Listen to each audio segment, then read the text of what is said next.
But I know another expense based off of talking to my students and off my own personal experience is parking passes. Oh my God. I know all of our students want to have a car as soon as they go down to college, and they don't realize that you have to pay for a permit to have in your car to just say that you can park on the campus.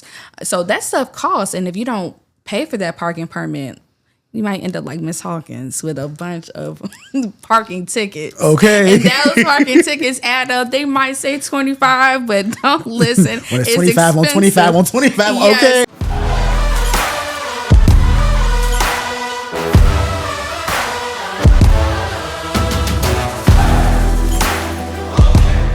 Hi, everyone. Welcome to this episode of The Next Degree. My name is Mr. Sheard, and I am the program coordinator here at the Family Centered Educational Agency. And today, this episode is special because I have a special guest with me, Miss Hawkins. Hi, everybody. My name is Miss Hawkins. I'm the assistant director for our Inglewood Upper Bound program. I'm so happy to be here today. Thank you for having me. Thank you for being on the show. Yeah. We wanted to have a little bit of rapid fire questions given off by our valuable media director, Mr. Denzel, today. And we're going to be talking about some things that students don't think about when it comes to going to college.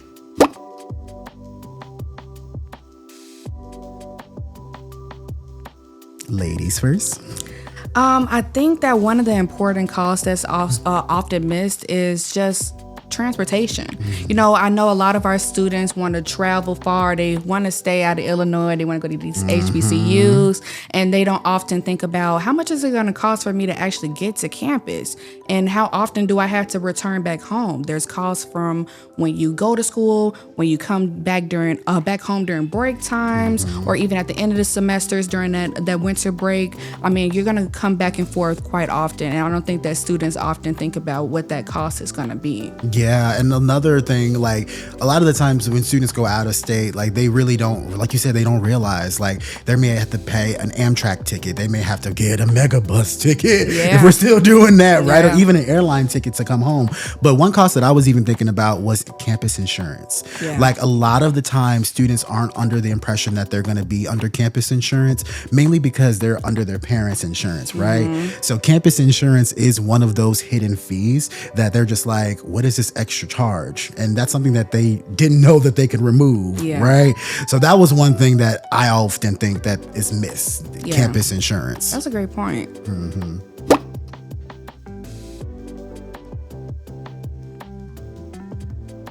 I would say one mistake that families often make when it comes to estimating college costs is that they're not necessarily thinking about the full picture, right? A lot of the times they don't realize that personal expenses still exist, right? So sometimes students will come away to school, but then they're just like, oh, wait, I have to get soap. I have to get clothing. I have to get things just to make sure that I can live viable down here, right? Or even things like having, if it's applicable and can be put in your dorm room, having a microwave or a mini fridge, right? They don't think about those small necessities that they may be used to at home because they're just like, oh, okay, well, I'm just going to go to school. And they just think, go to school, go to school, go to school. But it's just like you're living away from home if you're on campus, right? So that's something that you have to think about, those personal expenses that we often miss. I agree. And just to piggyback off that, I just think that students are so used to having everything done for them, from how they go to school, everything's already in place. Coming home, all of those things are right where it needs to be. Supplies are just replenished all the time, and they don't know how much they're gonna need when it comes to living on their own. But I think in addition to that, students often forget what happens after I accept my acceptance letter, and they forget that the next step is you have to sometimes pay a registration fee or a housing deposit or just a deposit in general.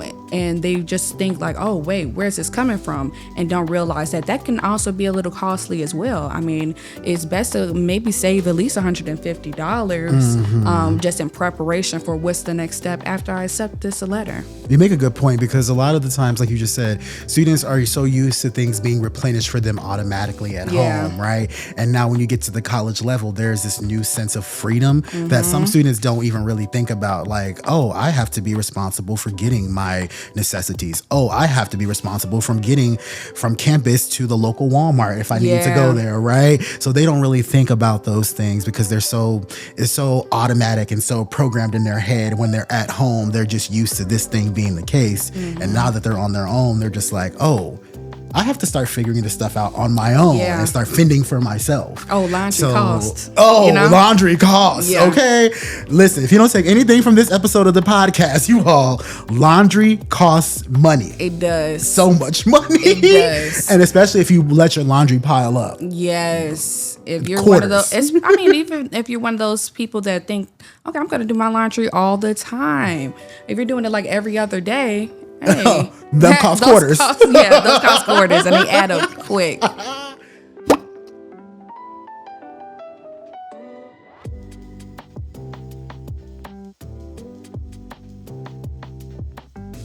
So one of my favorite tools that I like to use with students, even before we do the FAFSA, is the financial aid estimator on the student aid website.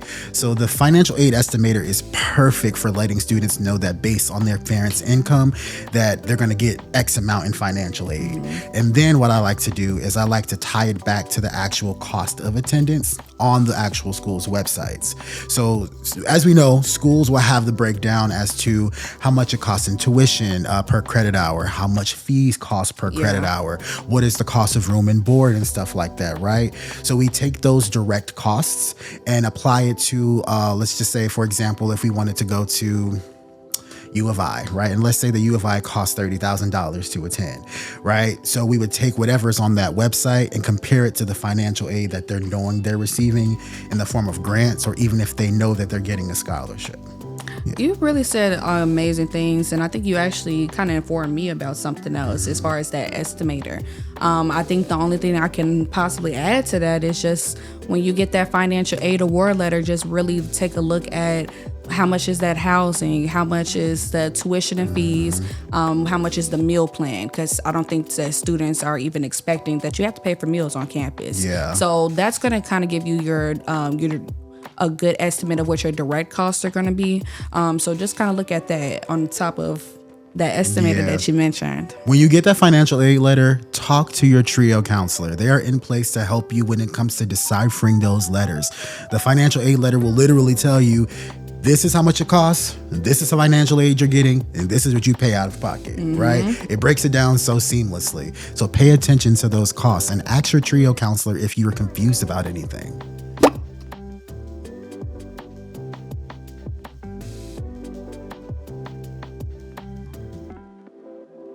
Ooh, you want to take this one?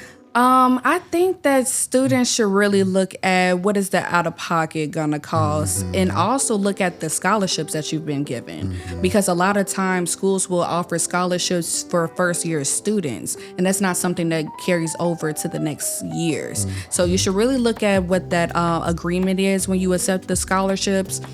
See if your cost is going to change. Maybe your second, third, or fourth year. Do I have to get a certain GPA in order to keep this scholarship? So consider things like that, and then just also consider what's my semester cost going to be? Is this something I can actually afford? Even though this school sounds like it's fantastic and they're giving me 5-6 scholarships at a time, can I afford it by the end of the semester? So I'll say look at that. I agree with that. I also would say look to see if the school is public or private, right? We noticed that private institutions are a lot more expensive compared to public institutions, mainly because of federal funding and those types of things. So I would say look at the distinction of the school. If it's public or private, when you compare those two, you'll notice that the public may be a little bit cheaper to go to, right? Tuition is always going to be higher at a private school because they rely on certain things like tuition in order to help keep the doors open, right? So looking at the distinction of if it's a public or private school, and then that's the best way to compare, right? And also even looking at websites like College Scorecard, right? College Scorecard will tell students what is the percentage of students that have to take out student loans, Absolutely. right? And if you see that loan, if that percentage is low, maybe consider going to this school, right? Especially if one is high and one is low. Yeah. So definitely look at the classifications of if it's a public or private and use resources like College Scorecard to help you out. That's great. And I think the only other thing I would add is also, like we talked about earlier, look at that transportation cost.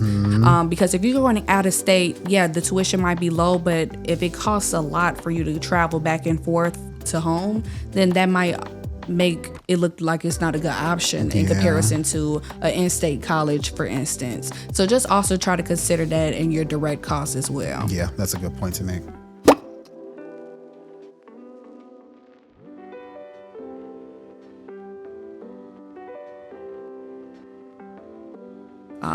Okay, I'll take this one. So for my students, I always recommend choose that unlimited plan.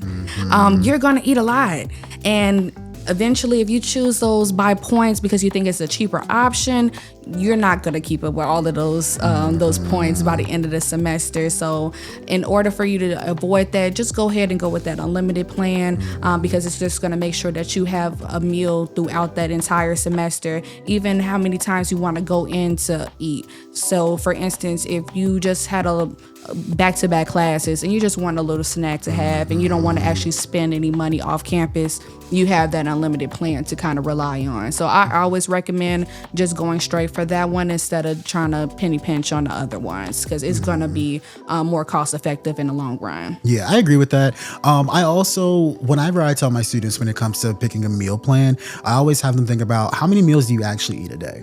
Like, do you say that you can confidently say, oh, I eat breakfast and I eat dinner, I don't eat lunch, or I eat all 3 meals a day, right? Think about those type of things and how often that you feel like you're going to eat. When you get on a college campus, you can eat typically as much as you want. There's this thing called the freshman 15. Yeah. Okay. So you can eat as much as you want, but oftentimes with meal plans, they come with flex dollars or like some type of dining dollars that students can also use at establishments around campus, right? So I always like to tell my students, think about how often you eat, right? If you eat often, let's get the unlimited, right? Let's get the 3 meals a day, so where you covered, right? But if you're the student that doesn't eat often, you may just want to kind of consider what options are available, right? Because you will have those flex dollars that can sometimes carry over semester to semester and year to year. That can be used if you do want a little snack, right? So yeah.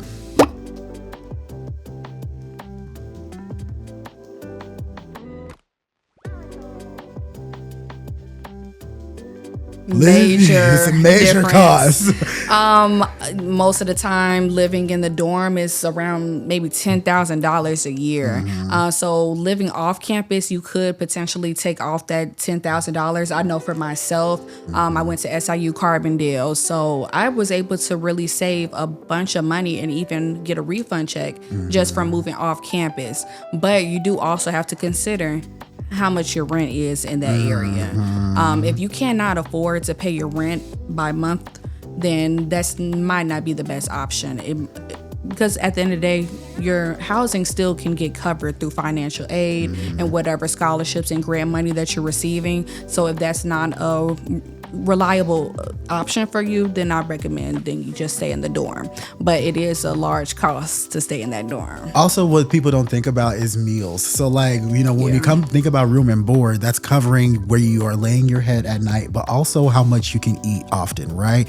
And so a lot of the times when students live off campus, they have to buy their own groceries, right? And then also if you're living with a roommate, sometimes a roommate's like, can I get some of your groceries? Can I get something, So you got a pack of ramen that you want to eat. Can I have something like that, So like thinking about the fact that it may be cheaper to live off campus depending on the school that you go to, but you want to figure out, one, are you going to be able to afford rent? Right? If you're used to living on campus and not getting a refund check, or if you're used to getting a refund check, you would have to start figuring out to save those refund checks to help pay for your rent, especially if you don't have a job, right? Yeah. So living off campus could be beneficial for some students, but it's not necessarily beneficial for everyone. So you have to weigh what your certain circumstance is. Yeah. And if you're considering moving off campus, my best suggestion is practice budgeting. Are you good with budgeting? Are you good with maintaining your money and keeping up with your different expenses that you have? So if that's an option that you just really dead set on, just practice budgeting and practice different scenarios of what that's going to look like when you actually do move off campus. I'm gonna be real frank.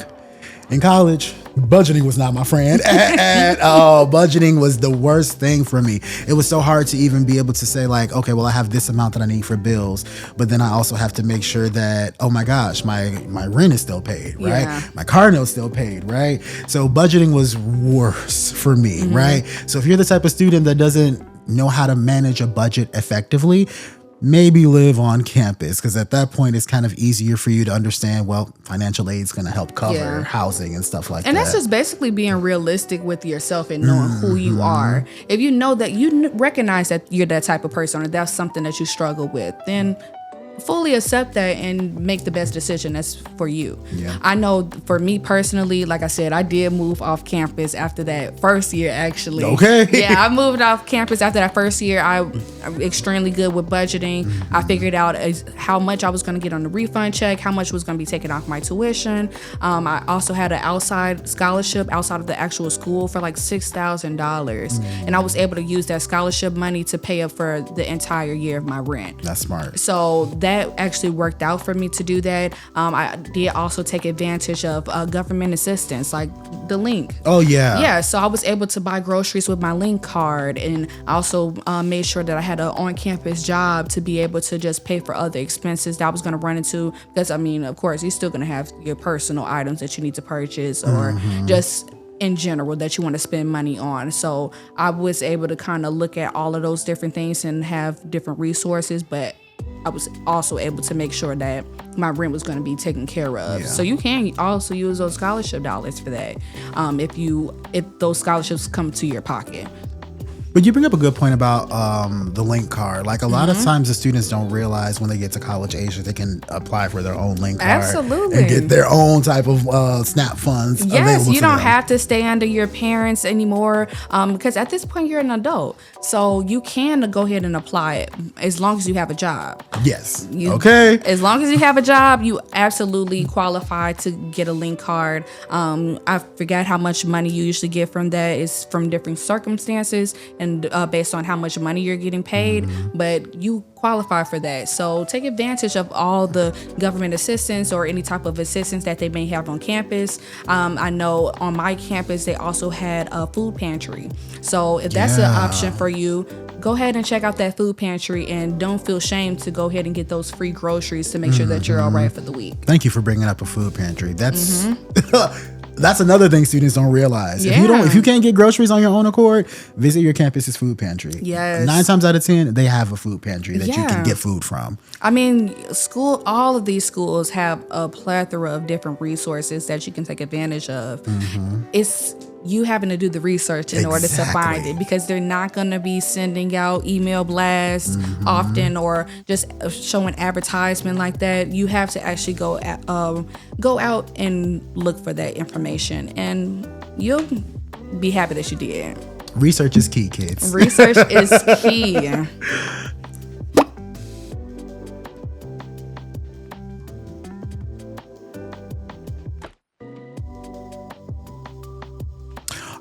Honestly, like I brought up, sometimes how we brought up food, right? Sometimes students don't realize food and personal expenses are things like, I need to buy soap. I need to buy clothes. I need to buy socks, right? Yeah. Sometimes students don't realize that. They're so gung-ho of wanting to go to school, get away from home, and live on campus.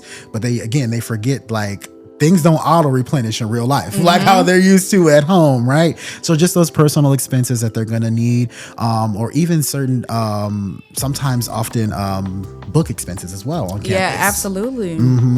Yeah, you don't have to always pay for books. I know we talked about this a little earlier, but there's different resources that you can find free books or using Chegg or rent books rather than buy. But I know another expense, based off of talking to my students and off my own personal experience, is parking passes. Oh my God. I know all of our students want to have a car as soon as they go down to college, and they don't realize that you have to pay for a permit to have in your car to just say that you can park on the campus. So that stuff costs, and if you don't pay for that parking permit, you might end up like Miss Hawkins with a bunch of parking tickets. Okay. And those parking tickets add up. They might say 25, but don't listen. When it's 25 on 25 on 25. Yes, okay, and exactly. it adds to your bill. So just be careful when it comes to that. Because if you've already used your financial aid for that semester, you might end up running into that fee by the end of the semester and not knowing that has to come out of pocket. So Parking was the bane of my existence on ISU's Yes. campus. When I tell you, I used to park in the free lot as much as I can, and they said it's free if you exit at 9. So there were times I would have to stay on campus just till 9 p.m. So I would not have to pay that fee to get out of the garage because it was astronomical. But plus I would be on campus from starting at typically 11 a.m. Yeah. and then have to do class and then speech practice. So like I would stay to 9. Yeah. So I don't have to pay that money to well, get out. if you go to SIU Carbondale, nothing is free. There's not one parking lot on that campus that's free. I promise you that. We need to get some free parking over there. Yeah, absolutely.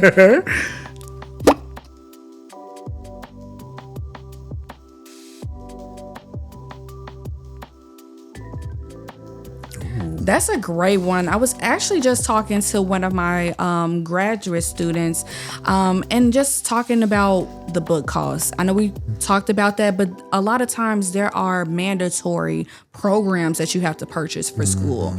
So as far as the books, I definitely say at least put aside at minimum $250 just in case you have to pay for some a large program or any type of books that's mandatory through the school.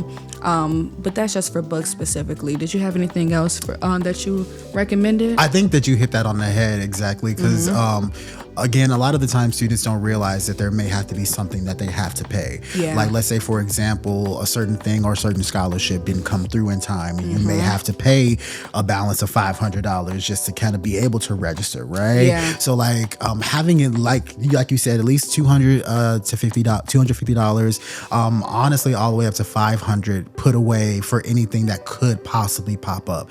Again, things are unexpected and things happen all the time, and sometimes people aren't prepared for those things to happen. So at least having a little financial cushion under your belt, especially if you're getting a refund check. Okay? Absolutely. And if it's a substantial refund check, put at least a good half of that away, because I can guarantee you won't need that entire thing right then and there. You may have some bills you want to pay, but at least putting half away if you can put half away. Yeah, just for those incidentals. And then I think another thing I thought of is just really take a good look at your course description or your graduation requirements, because a lot of times for different degrees, you have to take like a certain intro class that isn't covered through your financial aid. That was one of the issues that I ran into. It was like a prerequisite class that I had to take that was like $500, and I had to suddenly pay this within a couple of weeks, and it was a graduation requirement. So just kind of really closely look at that before you actually start school, and it's going to help you prepare later on. So just also think about that as well. It's very smart. And just having, like you said, having access to certain databases, like certain classes will require you to have an external database access. Like when I was in grad school, I had to pay for the book, but I also had to pay access for a certain platform that we had to use for our homework. So having that money aside, $250 to $500 will definitely be a good move for you. But don't be scared about all of these costs that we're talking about. I don't want to sway anybody from just making this big decision of, pursuing your education. Yes, it does come with costs, but there's a lot of other resources that you can find that will help, make the cost a little bit more manageable. Another thing that you can do as well is just looking at when you register for a class, see if you can find that syllabus before you actually start class, and find out what the required materials are, because a lot of times when you register, it will show you a description of who the professor is, if there's any like required reading or programs that you might need for that course. So actually just pay attention when you register for that course, or even talk to your advisor to find out if they know anything. So then you can just start preparing yourself with a little bit of gap between those semesters. Yeah, I think that's very important. Great to bring that up.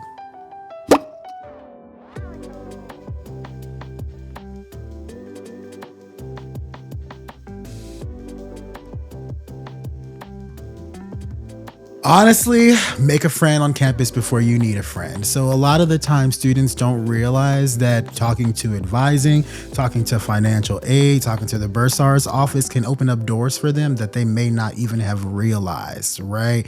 So building those connections and building relationships with people on campus. Absolutely. There has been so many times when I was in undergrad that my advisor would say, hey, there's a scholarship that you can apply for. And I'm just like, okay, thank you. Send me the link, basically, right? So building those connections and having people on campus where you can, where they will think about you, think about who you are as a student and say like, oh, well, you know, I've been working with Patrick, or I've seen Patrick a few times on campus. You know, he's been doing his work. He's been making sure that he's asked questions whenever he's confused about things.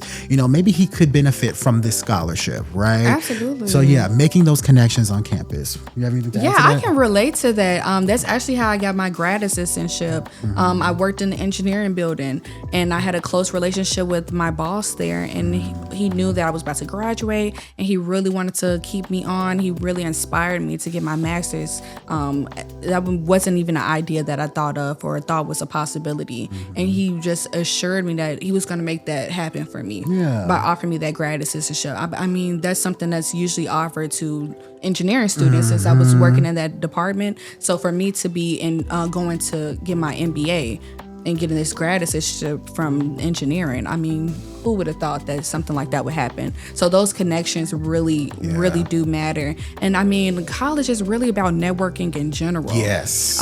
You want to make as many connections as possible. You never know when you're sitting next to a son of a CEO in class. So that person could potentially help you with a job later on.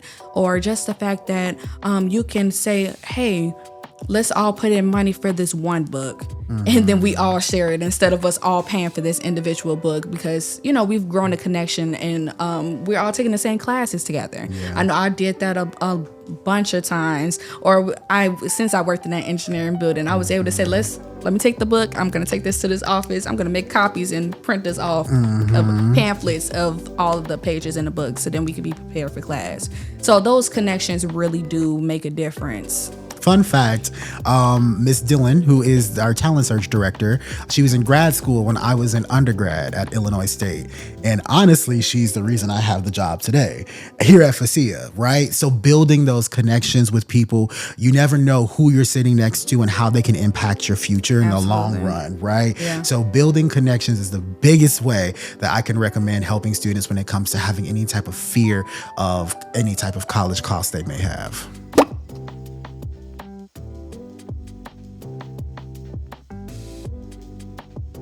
I'll say you are making the best decision for yourself. Be confident in the decision that you're making. Be confident that you're going to succeed. You may run into different trials or tribulations and challenges, but you can push through as long as you stay determined. But also, always look for different resources. You are going to run into those hard times, but think about the fact you have resources around campus. You have a therapy office that you can go to that's usually free through your college campus. So utilize that. Find different groups that you feel like you fit into. Join different clubs and activities. I mean, you're supposed to really just enjoy this time of your life, but never forget that your main goal is to graduate. So focus on that, and I think that you'll be able to succeed. You took the words right out of my mouth. Great final words. And on that note, thank you so much, Ms. Hawkins, for being on this episode of The Next Degree. Thank you. We're going to have to get you back on the show again. Okay.